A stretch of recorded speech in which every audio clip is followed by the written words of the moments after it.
Hello दोस्तों, मैं अमरदीप कादियान। नमस्ते, प्रणाम, सलाम वालेकुम, सत श्री अकाल, जय मसीह की, राम राम जी, जय माता की। दोस्तों, आपका स्वागत है मेरे यूट्यूब चैनल डिसेंट एडवाइस में। दोस्तों, आज हम बात करेंगे मोरेटोरियम के बारे में। जो बुरी खबर है उसके बारे में। दोस्तों, मोरेटोरियम के बारे में बुरी खबर क्या है? सबसे पहले तो हम ये समझेंगे कि आजकल यूट्यूब यूनिवर्सिटी में बहुत सी वीडियो आई हुई है, वैसे ही बेफालतू का ज्ञान फैल रहे हैं। मैं देख रहा हूँ मोरेटोरियम बढ़ा दिया गया है, अपने आप से क्लिप बेट करके उसको अपनी वीडियो को चलाने के लिए गैर जरूरी जानकारी दी जा रही है, जो कि सही नहीं है। दोस्तों, सबसे पहले तो मैं आपको बताता हूं कि आजकल जैसे कुछ एनबीएफसी कंपनियां और बैंकों ने अपने और भी रिकवरी एजेंट लगाने शुरू कर दिए हैं। जितने रिकवरी एजेंट उनके पास पहले से भर्ती हैं, उससे 10 से 15% और भर्ती उन्होंने चालू कर लिया, क्योंकि माननीय सुप्रीम कोर्ट का 5 अक्टूबर को फैसला आने वाला है। आज 2 दिन बचे हुए हैं, तीसरे दिन माननीय सुप्रीम कोर्ट का फैसला आ जाएगा। एनबीएफसी और बैंक ये मान के चल रहे हैं कि मोरेटोरियम आगे नहीं बढ़ेगा। उन्होंने अपनी कमर कस लिया कि वो किसी भी तरीके से अपना पैसा निकालना चाहते हैं। बैंक या एनबीएफसी कंपनी या एचएफसी कंपनी भी, हाउसिंग फाइनेंस कंपनी भी आज की डेट में ऐसे तड़प रहे हैं जैसे मछली को पानी से बाहर निकाल देते हैं तो वो बहुत बुरी तरह से छटपटाती है और पानी में जाने के लिए वो तड़प रही होती है। इस तरह से बैंक व एनबीएफसी कंपनियां आज की डेट में ये एडवांस में ही प्रिपेयर हो रही हैं, एडवांस में ही नए रिकवरी एजेंट लगा रही हैं। अब सवाल ये आता है, बहुत सी वीडियो आपने देखी होंगी, भाई रिकवरी एजेंट ये नहीं कर सकते, वो नहीं कर सकते। आज मैं आपको बताता हूं रिकवरी एजेंट क्या कर सकते हैं और क्या शगुन और क्या नहीं कर सकते रिकवरी एजेंट, और क्या रिकवरी एजेंट लीगल है। हाँ, अगर ये बहुत से आदमी मेरे पास मैसेज भी करते हैं, हाँ रिकवरी एजेंट लीगल हैं, क्योंकि बैंक या एनबीएफसी कंपनी के पास इतने ज्यादा एम्प्लॉयज नहीं होते, तो वो कुछ आदमियों को ऑथराइज कर सकता है रिकवरी एजेंट के रूप में, अपने पास उनको लगा सकता है। और वो क्या, अब सवाल आता है, क्या वो आपको फोन कर सकते हैं? हाँ, वो आपको फोन कर सकते हैं। सवाल आता है, क्या वो आपके घर आ सकते हैं? इसका जवाब होगा हाँ, आ सकते हैं। लेकिन उनके ऊपर भी आरबीआई की एक गाइडलाइंस है, आरबीआई की मास्टर गाइडलाइंस है उन रिकवरी एजेंटों के ऊपर कि वो सुबह 7 बजे से शाम के 7 बजे तक ही आपको फोन कर सकते हैं। उसके अलावा सुबह 7 बजे से शाम के 7 बजे तक ही आपके घर आ सकते हैं। सुबह 7 बजे से पहले नहीं आ सकते, रात को 9 बजे आपके घर नहीं आ सकते। पर अमूमन मेरे देखने में आया कि वो ऐसा काम कर देते हैं। अगर आपके पास कोई रिकवरी एजेंट का फोन आए, पहले आप उससे सबसे पहले उसका एम्प्लॉय कोड, नाम तो वो ज्यादातर बताते हैं, आप नाम पूछ लीजिए, उनकी कंपनी का नाम पूछ लीजिए, उससे उसका एम्प्लॉय कोड पूछिए। मेरे देखने में आया कि कुछ एनबीएफसी कंपनियों ने वैसे ही चवन्नी छाप बदमाश इकट्ठे कर रखे हैं, उनको ऑथराइज कर दिया इनलीगल तरीके से ही, भाई किसी भी तरीके से गाली गलौज करके या किसी भी तरीके से इस आदमी से कंपनी के पैसा निकलवा दो।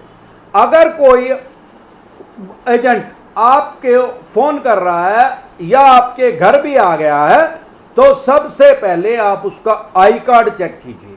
अगर उसके पास आई कार्ड नहीं है तो आप उसको अपने घर में ना घुसने दीजिए, क्योंकि आपको पता नहीं है, वो बोल रहा है मैं इस फलानी कंपनी का, इस बैंक का एजेंट हूं, वो ऑथराइज्ड नहीं है, चाहे हो भी, हम उसको नहीं मानेंगे। दूसरा, जब वो आएगा उसके पास आपने एनबीएफसी कंपनी या बैंक से जो लोन लिया था और जो उस समय आपने एग्रीमेंट किया था, उसकी कॉपी आपके पास होनी चाहिए।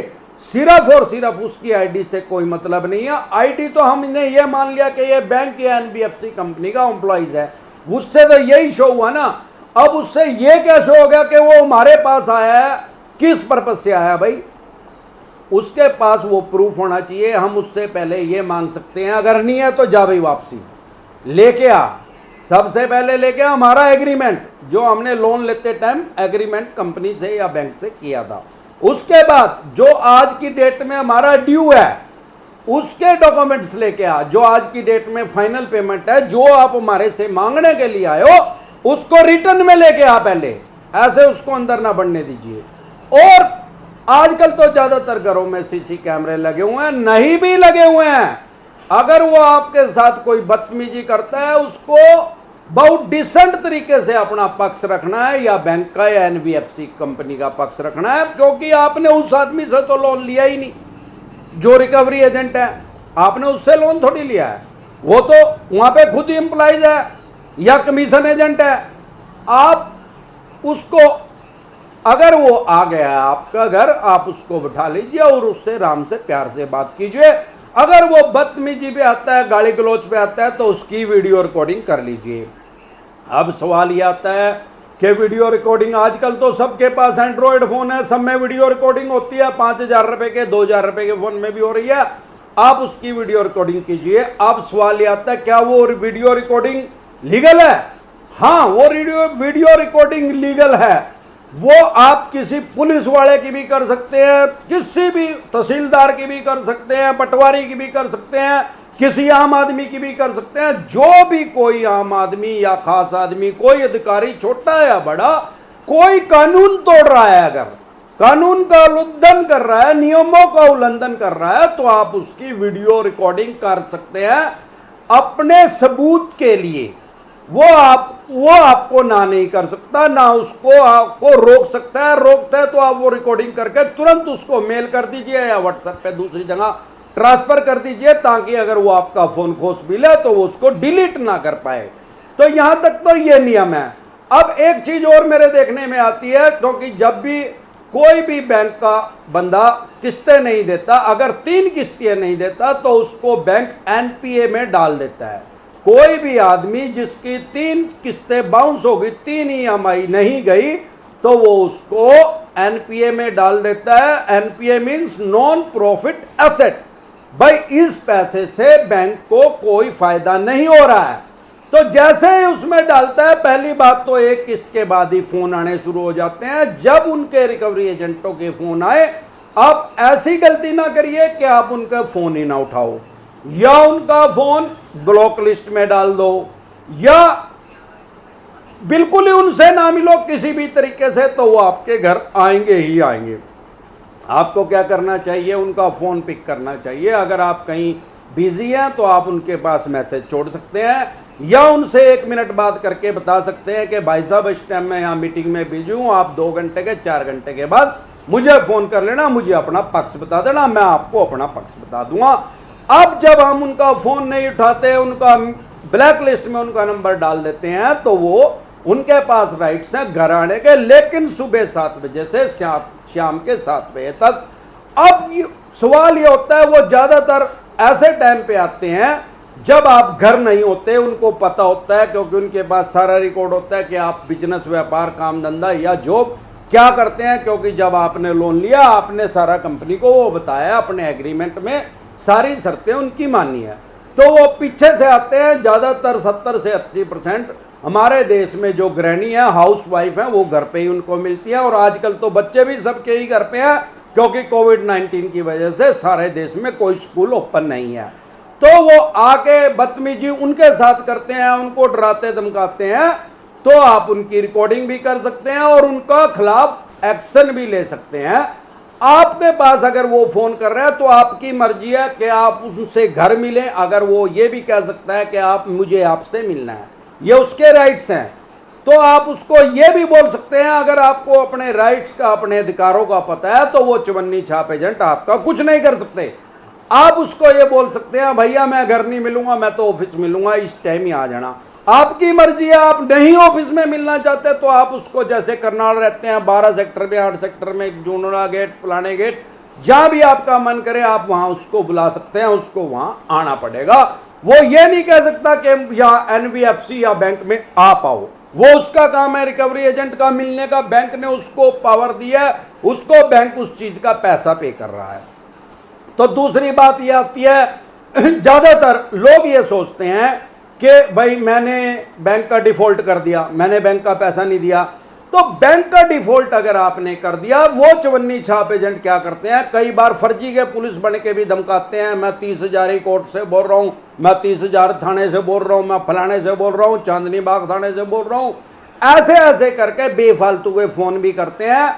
लेकिन आपको ऐसा, और ये भी डराते हैं कि हम आपका पर्चा दर्ज करवा देंगे, आपका कंप्लेंट रजिस्टर करवा देंगे, आपकी एफआईआर दर्ज करवा देंगे, आपको पुलिस पकड़ लेगी। लेकिन आपको सबसे पहले यह समझना चाहिए कि अगर आपका कोई लोन डिफॉल्ट हुआ है तो वो सिविल का मिस हुआ है, मतलब वो दीवानी मुकदमा वो कर सकते हैं आपके ऊपर, फौजदारी मुकदमा नहीं कर सकते, आपका वो पर्चा दर्ज नहीं करवा सकते।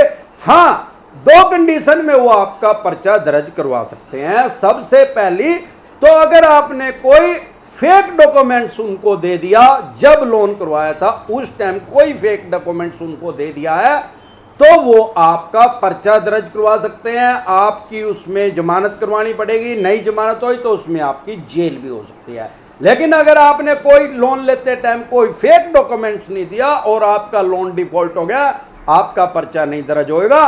दूसरा एक कारण से और वो आपका पर्चा दर्ज करवा सकते हैं, इसको बोलते हैं wilful defaulter. For example, Anil Ambani का नाम सारे देश ने सुना है। अभी उनकी विदेश में कुछ टाइम पहले तारीख लगी हुई थी, क्योंकि जो आम आदमी होता है वो तो अपने देश से ही लोन लेता है, विदेश का तो उसको पता ही नहीं। लेकिन फॉर यूर काइंड इंफॉर्मेशन के अगर ये जो आदमी होते हैं जो हजारों करोड़ रुपए का, लाखों करोड़ रुपए का लोन लेते हैं, तो इनको ऐसे फाइनेंसर, ऐसे बैंक वाले अपने देश में नहीं मिल पाते, तो ये विदेशों से, बैंकों से भी लोन लेते हैं अपनी प्रॉपर्टी को मॉर्गेज करके या अन्य किसी तरीके से। बिजनेस लोन जैसे हमारे देश में चले हुए हैं ऐसे ही सारी दुनिया में चले हुए हैं। सारी दुनिया में बैंकों का यही काम है, लोगों को कर्जाई करने का। अब क्योंकि अनिल अंबानी ने किस्त उनकी डिफॉल्ट कर दिया और वो विलफुल डिफॉल्टर की श्रेणी में भी आ गए हैं, उन कंपनियों ने उनके ऊपर केस किया हुआ है। अब जब अनिल अंबानी अपनी तारीख पे गए तो वहां पे जो उनके वकील थे उस बैंक या कंपनी के, उन्होंने जज साहब को बोला, जो वहां के जज थे, भाई ये आदमी तो लग्जरी में जी रहा है, इसके पास तो बुगाड़ी गाड़ी है 16 करोड़ वाली, और ये तो लग्जरी में शानदार आलीशान बंगले के अंदर रह रहा है, और ये तो हमारा पैसा जानबूझ के नहीं दे रहा। तो माननीय जज साहब ने अनिल अंबानी से पूछा, तो अनिल अंबानी का ये जवाब था कि भाई मैं विलफुल डिफॉल्टर नहीं हूं, मेरे पास तो आज की डेट में क्रिटिकल सिचुएशन आ गई है, मेरे पास पैसा नहीं है। 960 करोड़ रुपए के तो मैंने अपने पारिवारिक गहने बेचे हैं, तब जाके मैंने अपना काम चलाया है, और जिस मकान में मैं रह रहा हूं वो मेरी माताजी के नाम है, वो मैं उनको रिक्वेस्ट करके उसमें रह रहा हूं। मेरे पास अपना रहने के लिए भी कोई मकान नहीं है, मेरे पास कोई बुगाड़ी गाड़ी नहीं है, मेरे पास एक सिंपल कार है। ये उनका वहां पे जवाब था। तो यही बात यहां पे भी लागू होती है। अगर आप विलफुल डिफॉल्टर साबित हो जाते हैं कि ये आदमी, इसने बैंक का 10,000 रुपए लिया था, 10 लाख लिया था या 10 करोड़ रुपए लिया था, ये जानबूझ के पैसा नहीं दे रहा है, इसके पास पैसे तो हैं लेकिन ये पैसा जानबूझ के बैंक का नहीं दे रहा है। इसकी इंटेंशन ही यही थी बैंक को लॉस करने की, भाई मैं एक बार लोन ले लूं और फिर मैं इनको नहीं दूंगा, ये मेरे ऊपर केस करते रहो। इस स्थिति में भी वो बैंक या एनबीएफसी कंपनी आपका पर्चा स्थानीय थाना चौकी में आपका पर्चा दर्ज करवा सकती है। इसके अलावा और कोई तरीका नहीं है। अगर आपने कोई फेक डॉक्यूमेंट्स नहीं दिया और आज की डेट में अगर आपका लोन डिफॉल्ट है, आपकी फाइनेंशियल स्थिति खराब है, आपकी आर्थिक स्थिति आज की डेट में सही नहीं है, बिजनेस में, काम धंधे में कोविड-19 की वजह से तो लगभग सबका ही लॉस हो गया, आपकी जॉब चली गई है, जॉब की सैलरी आती रह गई है, तो जेन्युइन प्रॉब्लम है, तो वो आप विलफुल डिफॉल्टर की श्रेणी में नहीं आ सकते हैं। तो आप ये मान के चले वो टोटल बेफालतू की बकवास कर रहे हैं कि आपका वो पर्चा दर्ज कर देंगे या पुलिस आपके घर लेके आ जाएंगे। उनके पास कोई राइट्स नहीं है। अगर आपको अपने राइट्स पता है तो वो कुछ नहीं कर सकते। अगर वो बदतमीजी से बोलते हैं, सबसे पहले उनकी कंप्लेंट उस ब्रांच हेड के पास कीजिए जिस ब्रांच से आपने लोन लिया, कि भाई ये इस नाम का आदमी है, मेरे घर आ रहा है या मेरे पे फोन से पे मेरे से अपशब्द बोल रहा है, और उनकी जो हेल्पलाइन होती है, जो उनकी साइट है, जो वहां पे बैंक की साइट पे मेल कर दीजिए, मेल आईडी पे जो उनकी कंप्लेंट शिकायत शाखा है उस पे भी कंप्लेंट कर दीजिए। तो 99% चांस है कि वो आदमी आपको तंग नहीं करेंगे। और उसमें ये शब्द खास तौर पे लिख दीजिए कि मैं इस आदमी का पर्चा दर्ज कराऊंगा और बैंक या एनबीएफसी कंपनी को भी पार्टी बनाऊंगा और उस ब्रांच हेड को सबसे पहले बोल दीजिए कि भैया तेरे को पहले बनाऊंगा, क्योंकि तू ही बैंक को रिप्रेजेंट कर रहा है। मैंने बैंक से लोन लिया, मैं तो तेरे को जानता हूं भाई, तू इस सीट पे बैठा है।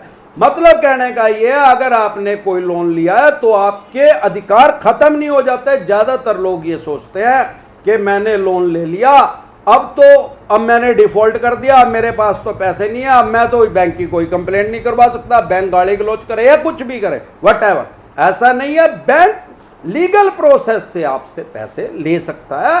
अगर वो ऐसा इनलीगल तरीका यूज कर रहा है तो आप बैंक की और एनबीएफसी या उसकी एजेंट की कंप्लेंट स्थानीय थाने या चौकी में उसकी कंप्लेंट कर सकते हैं। ऑनलाइन भी उसकी कंप्लेंट कर सकते हैं, माननीय डीजीपी साहब की साइट पे जाके उसकी ऑनलाइन कंप्लेंट कर सकते हैं। उसके खिलाफ कार्रवाई होगी, उसका ही पर्चा दर्ज होगा। ये आप मान के चले। अगर आपको सारे कानून का ज्ञान है तो पहली बात तो वो आपको छेड़ेंगे नहीं। अगर फिर भी छेड़ रहे हैं तो उनका पर्चा 100% दर्ज हो जाए, अगर वो इनलीगल तरीके से रिकवरी करने की कोशिश कर रहे हैं। हाँ, आप उनके खिलाफ कोर्ट में भी जा सकते हैं, पर सिविल कोर्ट में जाने की मैं सलाह नहीं दूंगा, क्योंकि बैंक या एनबीएफसी कंपनी तो पहले ही तैयार बैठी है आपके खिलाफ सिविल का मुकदमा दर्ज करने के लिए। आप उनके खिलाफ कंज्यूमर कोर्ट में जा सकते हैं। पिछले साल कंज्यूमर एक्ट में बदलाव हुआ है, वो बहुत ज्यादा ग्राहक के हित में आ गया। 2019 में जो नया एक्ट पास हुआ है उसके अकॉर्डिंग ग्राहक के हित में ही वो सारी बातें आई है। अगर आप मिस बिहेवियर का, या आपने जो बैंक से लोन लिया है, बैंक ने आपको जो एग्रीमेंट किया है उसकी कॉपी नहीं दी, या जो भी व्हाटएवर, जो भी आपको बैंक की तरफ से प्रॉब्लम आई, उसकी जो उसने आपको सुविधा देनी थी उसने अगर उसको पूरा नहीं किया, आपको सर्विस पूरी नहीं दी, तो आप कंज्यूमर कोर्ट में उनके खिलाफ केस कर सकते हैं। आपका लोन डिफॉल्ट हो गया, लेकिन उससे कोई फर्क नहीं पड़ता। लोन डिफॉल्ट होने से आपके जो राइट्स हैं कॉमन मैन होने के नाते वो खत्म नहीं हो जाते, वो आपके पास एज इट इज पूरे के पूरे हैं। फॉर एग्जाम्पल, आप ये मान के चले किसी आदमी ने किसी का कत्ल भी कर दिया, उसको भी वकील मिलता है। उसके पास पैसे नहीं है तो सरकारी वकील मिलता है, उसको अपनी पैरवी करने की पूरी राइट्स है, अपना बचाव करने की। फॉर एग्जाम्पल, आपने देखा होगा मुंबई में आज से 10 साल पहले कांड हुआ था, जो टेररिस्ट घुस गए थे, 10 टेररिस्ट घुसे थे, उनमें से 8 तो मारे गए थे, 2 बाद में होटल था इधर नूरिसन हाउस पे, इन्होंने एक उस पे भी अटैक किया था, हॉस्पिटल पे भी। बाद में 9 मारे गए, उन 2 में से भी 1 मारा गया, और एक अजमल कसाब नाम का एक युवक पकड़ा गया था जो पाकिस्तानी नागरिक था, टेररिस्ट था। उसके ऊपर भी 4 साल केस चला और उसने लगभग उन आदमियों ने 400 आदमियों को मार दिया गया था। रेलवे स्टेशन पे और हॉस्पिटल में सब जगह सीसी कैमरे लगे हुए थे, लगभग सब जगह उनकी रिकॉर्डिंग आई हुई थी, लेकिन फिर भी उसको एकदम से फांसी पे नहीं टांगा गया। उसको अपना बचाव करने का मौका दिया गया, उसको सरकारी वकील मुहैया करवाया गया। तो इस तरीके से हमारे देश में सबसे बड़ा लोकतंत्र है। ऐसा नहीं है कि आपने कोई लोन ले लिया तो आपके राइट्स खत्म हो गए, वो सारे के सारे बैंक के पास चले गए। आपके पास पूरे राइट्स हैं, बैंक आपको इस तरीके से हरास नहीं कर सकता है। आप माननीय कोर्ट में जाइए, उनके खिलाफ मुकदमा दर्ज कीजिए। हाँ, एक चीज और आप ध्यान रखिए, सन 1963 में एक एक्ट पास हुआ था कि जो आपकी ड्यू डेट है, किसी भी बैंक या एनबीएफसी कंपनी से आपने लोन लिया, जिस तारीख को आपको किस्त देनी थी उस तारीख को आपने किस्त नहीं दी, उसने वो डिफॉल्ट में डाल दिया, कोई बात नहीं। अगर वो 3 साल तक उस बैंक या एनबीएफसी कंपनी, एचएफसी कंपनी ने आपके ऊपर कोई सिविल का कोर्ट फाइल नहीं किया, केस फाइल नहीं किया, तो अब उसके पास कोई राइट्स नहीं है आपके ऊपर सिविल का केस फाइल करने के। सारे देश में वो आपके ऊपर दीवानी मुकदमा भी दर्ज नहीं कर सकता। ये जो कानून है ये सबके ऊपर लागू होता है, बैंक और एनबीएफसी के ऊपर ही नहीं। अगर आपने किसी से पैसे लिए हैं या आपने किसी को पैसे दिए और उस पैसे को दिए हुए 3 साल हो गए, जो तारीख लेने देने की म्यूचुअल अंडरस्टैंडिंग में उस टाइम फाइनल की गई थी, वो तारीख निकलने के 3 साल बाद तक उस आदमी ने कोई केस नहीं किया या आपने उसके ऊपर कोई केस नहीं किया, तो मान के चले अब कोई सिविल का मुकदमा उसके ऊपर सारे देश में दर्ज नहीं हो सकता है। इस तरह के हमारे के देश की कानून है, इसके अकॉर्डिंग ही ये बैंक या एनबीएफसी कंपनियां हमारे से पैसा ले सकती है। और मोराटोरियम के बारे में मैं ये समझता हूं कि शायद ये मोराटोरियम और ज्यादा लंबा ना चले। मुझे ऐसा लग रहा है कि शायद ये 31 दिसंबर तक तो बढ़ जाए, पर पक्का नहीं है कि ये 2 साल और 3 साल आगे ये एक्सटेंड होगा। तो आप प्रिपेयर रहे, लोगों के बकाये में ना आए। ये जो फेक फिल्में बन रही हैं, वीडियो बन रहे हैं, यूट्यूब इंडस्ट्री पे ज्ञान फैला जा रहा है कि मोराटोरियम आएगा, ये होएगा वो होएगा। मेरी सलाह आपको यह है, अगर आपके पास पैसा है, एक सर्वे हुआ है ये बैंक बाजार के वालों ने किया है, तो उन्होंने उनका सर्वे ये कहता है कि 40% लोगों ने जिन्होंने भी पैसा लिया उनके 40% आदमियों की पैसा देने की वो स्थिति में है आज की डेट में, वो उसको पे कर सकते हैं। लेकिन वो लोग ऐसे बरगला रहे हैं तो वो उसके वजह से वो पैसा नहीं जमा कर रहे हैं, होने के बाद भी नहीं जमा कर रहे हैं। अगर आपके पास पैसे हैं या कहीं से अरेंजमेंट हो सकता है तो आप इनका पैसा पे कर दीजिए। अगर ये ब्याज के ऊपर ब्याज भी ले रहे हैं तो आप वो भी इनका भर दीजिए, क्योंकि वो बाद में माननीय सुप्रीम कोर्ट का जब डिसीजन आएगा तो ये बैंक या एनबीएफसी कंपनी आपका पैसा रिफंड कर देगी। या आप सिर्फ 2 दिन और वेट कीजिए कि क्या होता है, उसके बाद आप ये पैसा पे कर दीजिए।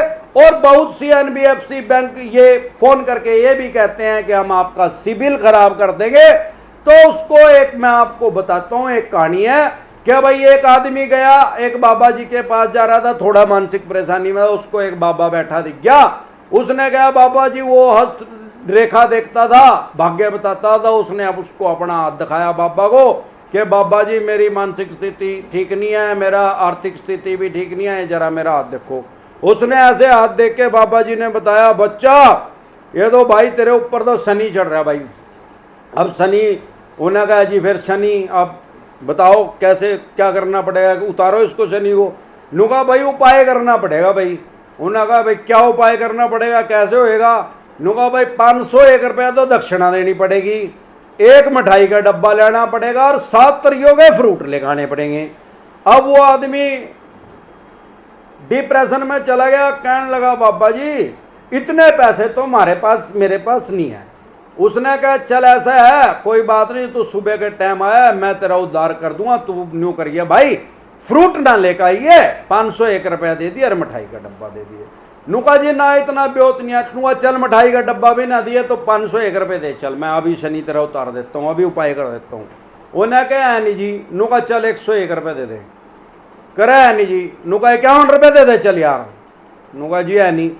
नुका भाई फिर तू क्यों तंग हो रहा, तू उठ के जा, तेरा नहीं शनि भी कुछ कर सकता भाई, कुछ नहीं कर सकता। अब अगर आपके पास पैसा ही नहीं है और वो आपको बकवास कर रहे हैं कि भाई मैं सिबिल खराब कर दूंगा, मैं फलाना खराब कर दूंगा, ना क्या भाई जो तरबंद कर ले, सिबिल खराब हो गया क्या हो जाएगा? सिबिल कोई रॉकेट साइंस थोड़ी है गए, सिबिल एक बार खराब होगा ठीक ही नहीं होनेगा। आज उसने अगर आपका सिबिल खराब भी कर दिया तो आप बाद में जब टाइमली पेमेंट करेंगे तो अगले 6 महीने में आपका सिबिल ठीक होना शुरू हो जाएगा और 1 साल तक आपका बिल्कुल ठीक हो जाएगा।